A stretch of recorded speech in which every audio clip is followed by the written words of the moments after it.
అమరుల త్యాగాలతో ఏర్పడిన తెలంగాణ రాష్ట్రం అన్ని రంగాల అభివృద్ధిలో దూసుకుపోతోందని తెలంగాణ రాష్ట్ర మహిళా కమిషన్ చైర్పర్సన్ నేరెళ్ల శారద అన్నారు. పెద్దపల్లి జిల్లా కలెక్టరేట్ ప్రాంగణంలో తెలంగాణ అవతరణ దినోత్సవ వేడుకలను ఘనంగా నిర్వహించారు.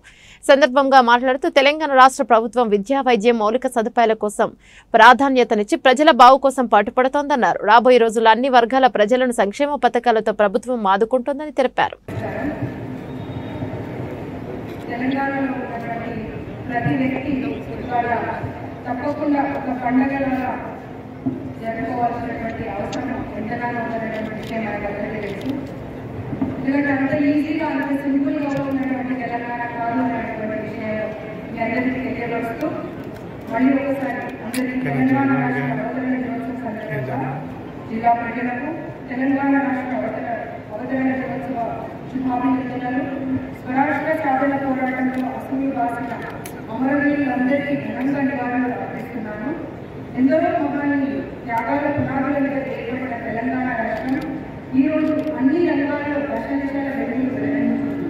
దేశంలో అందరి దృష్టిని ఆకర్షిస్తుందని చెప్పుకునేందుకు గర్వపడుతున్నాను.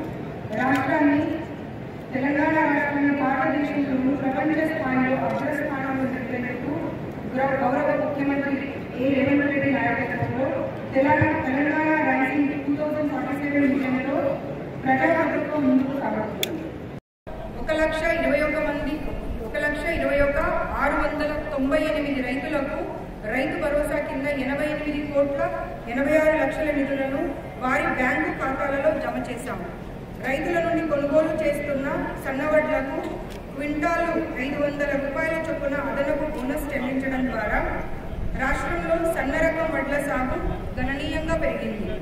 2024-25 యాసంగి సీజన్లో 50,108 మంది రైతుల నుండి 3,51,926 మెట్రిక్ టన్నుల నాణ్యమైన ధాన్యం 315 కొనుగోలు కేంద్రాల ద్వారా కొనుగోలు చేసి 812,36,00,000 మద్దతు ధర సొమ్మును రికార్డు సమయంలో జమ చేశాం.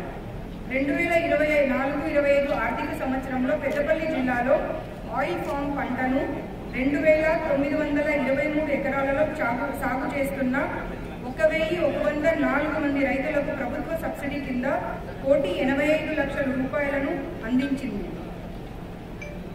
మార్చి, ఏప్రిల్ మాసాల్లో కురిసిన అకాల వర్షాల కారణంగా పెద్దపల్లి జిల్లాలో పంట నష్టం జరిగిన 3,556 ఎకరాలకు సంబంధించి ప్రభుత్వం 3,587 మంది రైతులకు ఎకరానికి 10,000 రూపాయల చొప్పున మొత్తం 3,56,00,000 పైగా రూపాయల నష్టపరిహారం సొమ్ము రైతుల ఖాతాలలో జమ చేశాము.